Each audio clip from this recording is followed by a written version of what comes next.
Hello there, and welcome to this week's edition of Craig's Critique. The newly released cinematic film that I saw this week was Ted 2. Of course, the Seth MacFarlane sequel to the rather successful Ted. And the way to review this film is quite difficult. And the reason why I say that is because it's almost unreviewable, this sort of film. Now, it's been often said, and I say this repeatedly to people regarding Seth MacFarlane, and in relation to the Ted films. If you do like Family Guy, you will like the Ted films. They are pretty much film versions of extended things that go on in Family Guy. Yeah, that's a bad description, but... So, I must say, these films do divide opinion. It's very fair to say that. I myself, at the height of Family Guy's brilliance, well, popularity, sorry to say, I thought Family Guy was extremely good and extremely entertaining, but that is where I'd say was about 4 or 5 years ago, myself. I myself have not watched the last couple of series of Family Guy. I feel for me it's reached its saturation point, and I feel I'm not getting anything new or entertaining out of it. The same applies for me with The Simpsons. I stopped watching that about 6 or 7 years ago, I think it is. Probably around 60 years ago, I think. Around the time of the movie, which is interesting because these Ted movies are out while Family Guy is still going on also. And I feel a little bit more effort has been made with the films, but there's still that tinge of I've seen this before now, or yeah, this is not new. Oh, you're really trying to offend me humorously. Yeah, I've seen it and bought the T-shirt sort of attitude for me. Hey, I watched Ted 2 and I did laugh during this film, but the laughs are uneven. It's very fair to say. Some jokes are fantastically funny. Others just hit an absolute bum note. Absolute bum note. I'm like, okay. Yeah, that's not funny, is it? Then there's obviously the occasions where MacFarlane likes to do is to just go completely on the edge of a fence. Where you're like, oh, he didn't just say that, did it? Oh... Which is alright, I suppose. Although, to be fair, I don't think it occurred as much in this film as it did in the previous Ted. There's, of course, the usual gross-out humour, which is expected. And the amount of pop culture jokes and satire and the Family Guy way, if you will. Flashbacks, cutaways... As I say, it's almost unreviewable. I certainly laughed at many points in the film. Some of the cameos there's many cameos. One in particular got its first big laugh. The film got the film's first big laugh for me regarding an actor who is trying to buy the children's American breakfast cereal Trix. I won't say who the character is because it spoils the big laugh. But I found that hilariously funny. And... some of the other sort of, say cameos, Patrick Warburton, who appeared obviously in the previous Ted film as a workmate of Mark Wahlberg's, appears again here with with his lover, Michael Dorn. His lover in the film, Michael Dorn, of course, who was in Star Trek.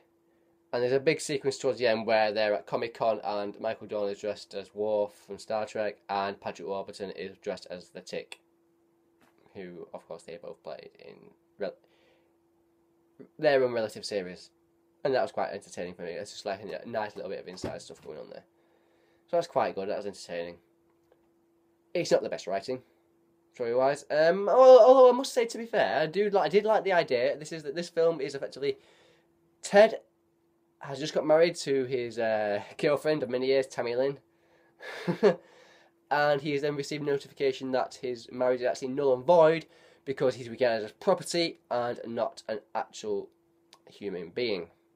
Well, he is well, he's a living, breathing teddy bear, so the debate is there to be had, and the film has that debate. It's not an incredibly in-depth debate. There's some interesting stuff going on there. So I quite like I did like some of the angle it went with. It was a good angle to go with. But it's a bit long, isn't it? I must say it was a bit long. You could have cut out a lot of stuff that wasn't that funny. And there's a bit where you're like, oh, that should have ended there, shouldn't it? Or it should have concluded a bit earlier. Yeah, it's definitely overlong. Some jokes don't hit. But there was many for me. There was quite a few laugh out loud moments. So, is it worth seeing? If you like the previous film, Ted, yes, definitely. If you like Family Guy, yes. If you like none of those two things previously, this film is going to do nothing to change your mind this time round. Is it a film I would buy on DVD? It's a waiver for me. It's an absolute completely waiver. Because those laugh out loud moments were very funny, but it's the sort of film I'd want to share with company, and I'm not sure it's the sort of film that could bring everybody together in a joyful and humorous way. So, yeah, there is Ted 2, the completely unreviewable Ted 2 in a way. I must say, the film opens with a massive song and dance. It's a complete dance number, isn't it? Which is typical Seth MacFarlane, given his theatrical sort of tendencies. Which was quite an entertaining open to a film.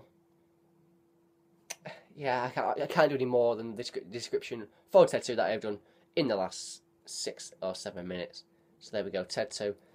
You like Family Guy, you like Ted previously, you'll like this. It's just more of the same again with Ted. And, yeah. There's some good stuff in there, some bad stuff in there. It's overlong, it's hit and miss. It's completely up to your own comedic taste, isn't it, really? So there we go, yeah. Ted 2, the theatrically released film of the week. So I now move on to my classic film. And now this classic film is quite a cult film. The film is the 1972 film Silent Running, as it's described, an ecological science fiction movie. Which is usually, if you'd hear that description, you'd be like, that's a bit different, isn't it? An ecological science fiction movie. What the film revolves around is, in the future, all vegetation on Earth has died out. So, mankind has sent these effectively large dome-like greenhouses into space with a crew. One, particularly a expert on plants, a botanist, I believe it's called. And in the aim of regrowing the vegetation and plant life, and to in hopefully in future repopulate the earth with it. So therefore, it's helping and saving mankind. What occurs right at the beginning of the film is the ship gets orders. There are 4 astronauts on this ship. One is an expert on plants and takes his job very seriously. The others are more technicians and about maintaining the spaceships themselves rather than the plants and everything.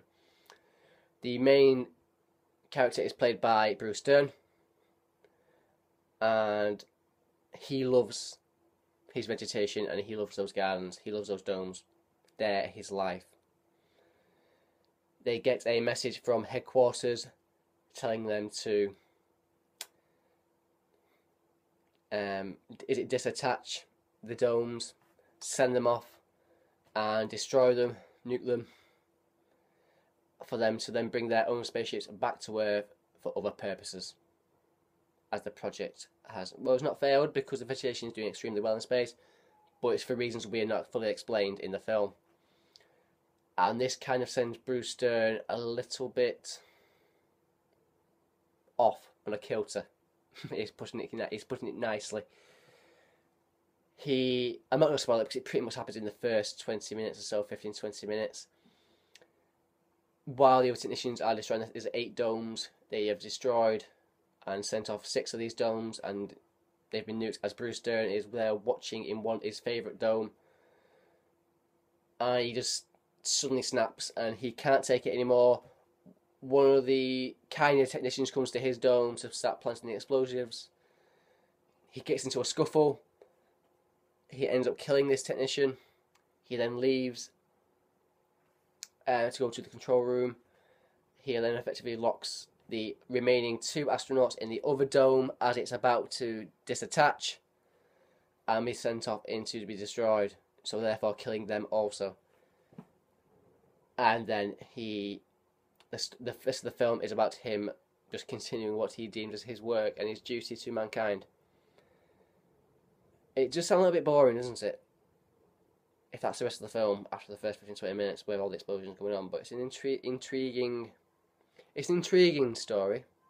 It's the sort of film I put in the sort of classification of another film I recently reviewed as one of my classic films, which was Westworld, exploring very interesting ideas on a very small budget, not always to the best results, not all of it, but the themes on show and the ideas are truly fascinating and therefore so watchable, and because of its uniqueness makes it different to watch.